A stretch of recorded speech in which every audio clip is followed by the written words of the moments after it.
Ayan guys, bibigyan ko lang kayo ng good oxygen sensor reading at saka yung map sensor. So ganyan siya, oh. Ayan, oxygen sensor 1 and 2, upstream and downstream. Tapos yung map sensor at saka map sensor. So yan, ganyan siya. So nakita nyo yung isa kanina is abnormal, 'di ba? So ganyan lang, ano. Ito normal to lahat, walang problema. So compare lang natin dun sa may problema, kasi nag-check engine yun, hindi siya normal. Yan.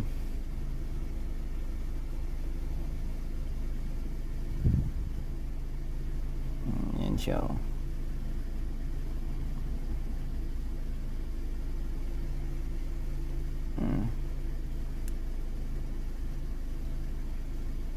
Okay, all goods.